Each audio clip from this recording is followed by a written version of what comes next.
আসসালামু আলাইকুম। এই তো শুরু করতেছি আমার নতুন দিনে নতুন ব্লগ ভিডিও।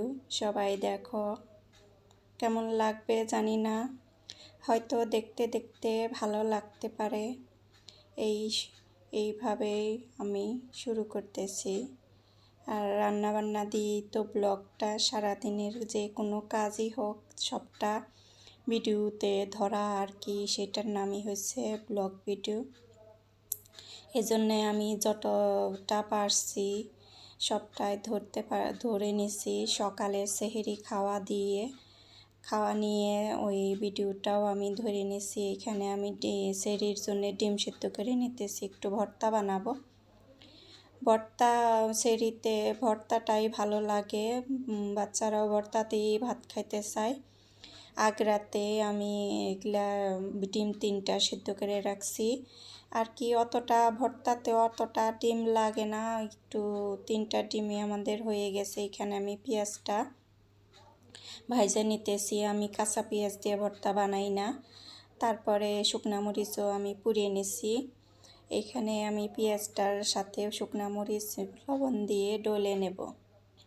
লবণ দিয়ে ডলে তারপরে ডিমটা আমি মাখিয়ে নেব। সর্ষের তেল দিয়ে তো পেঁয়াজটা ভেজে নিছি, এর পরে আর সর্ষের তেল দেওয়ার কথা আমার মনে ছিল না, এমনিতেই তাড়াহুড়া করে ভর্তাটা বানাইছি। তারপরে উঠিয়ে দিয়ে দিলাম। এই তো ভর্তাটা হয়ে গেছে। এই তো আমিও বসছি খাইতে। খাওয়াটা শেষ করে সব কিছু কুচকাচ করে রেখে সকালবেলা কাজগুলা গুছিয়ে নিতে হয়। অনেক সকালবেলার জন্যে অনেক কাজ রেডি হয়ে রয়েছে। এই তো দুধ আনা হয়েছে 6 কেজি, ঈদের জন্যে 6 কেজি দুধ আনা হয়েছে। আমি 4 কেজি দুধ এমনিতেই বড় বোতলেই রেখে দিছি, আর এই বোতলের দুধগুলা বোতলে ভরে রেখে দেব এই 2-3 দিন যে রোজা ওইটা খাওয়ার জন্যে। 1 বোতল করে হাফ লিটার করে দুধ আমাদের হয়ে যায়। আমরা সবাই তো খাই না দুধ, আর ছেলের বাবা দুধ দিয়ে ভাত খাবেই। ছেলে গ্লাসে খাইলেও খাবে, না হইলে ভাত দিয়ে খাবে। এইভাবে দুধটা আমাদের প্রতিদিনই লাগে। এজন্যে আমি 1 লিটার দুধ জাল করে নিছি, আর 2 বোতলে দুধটা ঢেলে নিছি, রেখে দিলাম। এই তো ফ্রিজ আমার একদম ভর্তি, ফ্রিজে তো জায়গাই হয় না। এই তো এই রকম একটা দৃশ্য আমার রান্নাঘরের। আমি এই তো এই যে সব কিছু যে কাজের খালা যে মাইজা ঘষে রেখে যায়, আমি আর সেই সকালবেলা আসি না রান্নাঘরে, সব কিছু কুচকাচ করে সেই রেখে যায়। তারপরে আমি আসলে একসাথেই আসি, যে 3টার সময় আইসে সব কিছু গুছিয়ে নিতে কোটাকাটি করতে সব কিছু গুছিয়ে নিতে রান্নার সময় হয়ে যায়। আর সারা দিন যদি আমি এগুলোই করি তাহলে আমার রোজায় সবাই বলে যে রোজার মধ্যে কাজ নাই। আমি তো দেখি না যে রোজার মধ্যে কাজ নাই, কাজ আছে। রোজার মধ্যে আরও বেশি কাজ আছে, রান্নাবান্নার ঝামেলাটা একটু বেশি। একটু সময় নিয়ে রান্নাটা করতে হয়। এমনি তো রোজা ছাড়া দিনগুলাই শুধু দুপুরে রান্না করে রাখি, ঝামেলা থাকে না, শুধু সিম্পল রান্না করে নেই। আর ইফতারির আয়োজন, তারপরে সেহরি খাওয়া, তারপরে আগ রাতে যে কিছু খাবে ভাত দিয়ে কিছু, ওইটা তৈরি করা, অনেক ঝামেলা আর কি। এইরকম সব কিছু গুছিয়ে নিতে আমার তো অনেকটা পেরেশানি হইল সারাটা মাস। শরীরটাও তেমন একটা ভালো নাই, দাঁড়িয়ে থাকতে পারি না। আমার একটু মাথায় কোমরে একটু ব্যথা আছে, পার সাইডে পায়ের কোমরের মাঝখানে যে জয়েন্টটা আছে ওইখানটা ব্যথা, দাঁড়িয়ে থাকতে পারি না, বসেও থাকতে পারি না। অনেকটা আর কি পেরেশানির মধ্যে আছি। রোগ ব্যাধি তো মানুষের একটা সময় হয় যে ওই রোগগুলা সব একসাথে বাসা বাঁধে। এইভাবে আমি সবটা করে নিছি। গুছিয়ে নিলে আর কি, রান্না করা গুছিয়ে নিলে সবটা মানে গোছানো হয়ে যায়, রান্না করাও দেরি হয় না। তা ঝটপট দেরি না করে আমি ঝটপট রান্না করা শেষ দিতেছি। আজকে আবার রান্নাটা একটু আগেই শেষ হয়ে গেছে, তেমন একটা ইফতারিতে নাই, তেমন কাটাকাটিও ছিল না। এই তো শুধু আমি রাইস কুকারে ডাল বসিয়ে দিয়ে আমি এই চিংড়ি মাছটা একটু টমেটো পেস্ট করে তারপরে ভুনা করে নিয়েছি। এরকম করে একটু পেস্ট করে ভুনা করে নিলে একটু ভালো লাগে, ভাতটা মাখাইতেও ভালো লাগে। চিংড়ি মাছটা এভাবেই আমার বাচ্চারা পছন্দ করে, এজন্য আমি সবসময় এইভাবেই রান্না করি।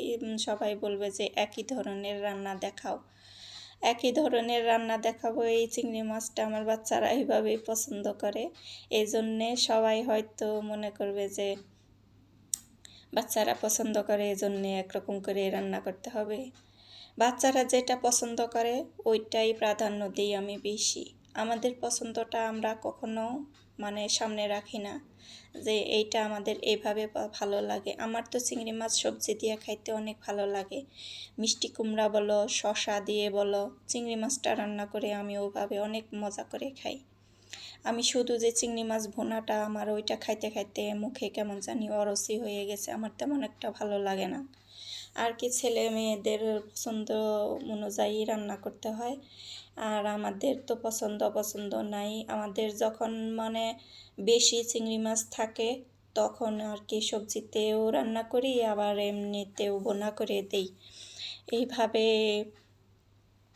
রান্নাটা আবার শেষ দিতেছি। তো আমি চিংড়ি মাছটা যে কষাবো, একটু শুকনাও করব, একটু গ্রেভি থাকবে আর কি, ঝোলটা একটু মাখা মাখা থাকবে এরকম করে। আমি তো টমেটো ব্লেন্ড করে নিয়েছি, পুরাটা ব্লেন্ড হয়েছিল না।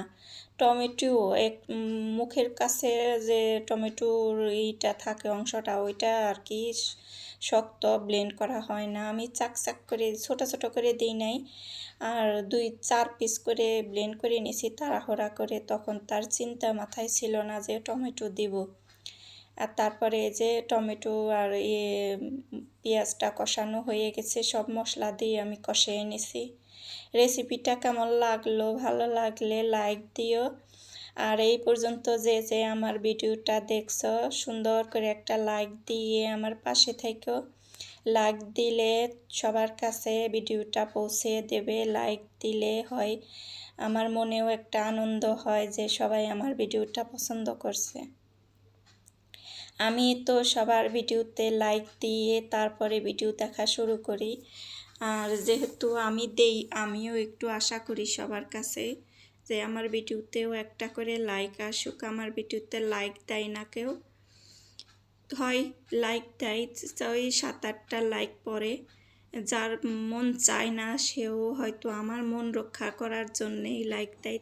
যারা আমাকে লাইক দাও তাদের জানাই অসংখ্য ধন্যবাদ, তারা আমাকে ভালোবাসো, এজন্যে একটা করে লাইক দাও।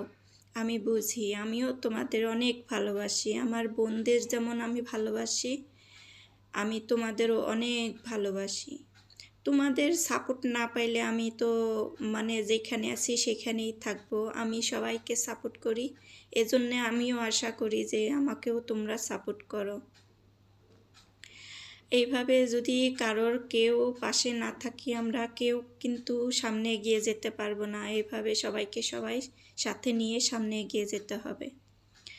আচ্ছা আসি তাহলে, এইভাবে রান্নাটা শেষ করলাম। আজকের ইফতারি আয়োজনের কিছুই দেখাইলাম না, শুধু বড়া ভাজছি আর বেগুনি ভাজা নিয়েছি। ওটা তো প্রতিদিনই দেখিয়ে দেই। এখন আমি এই যে ইফতারের পরে যে একটু চা খাই, ওই চাটা করে নিতে আসছি। মেয়ে ছেলে তো পাগল হয়ে যায় বিকেল হইলে ইফতারের পরে যে চা করো না, তাই এই যে তাড়াহুড়া করে চা করতে আসতে হয়। আজকে ভিডিওটা আমার কেমন লাগলো জানিয়ে দিতে পারো কমেন্টের মাধ্যমে। নতুন কোনো ভাই ও বোন হলে আমার পাশে থেকে যেতে পারো সাবস্ক্রাইব করে। নতুন কোনো ভিডিও দেখার অনুরোধ রইল। এরকম ভিডিও পাইতে হলে যে পছন্দ করো তারা আমার সাথে থাকতে পারো। আজকে এই পর্যন্তই, ভালো থাকো, সুস্থ থাকো। এই পর্যন্ত, আল্লাহ হাফেজ।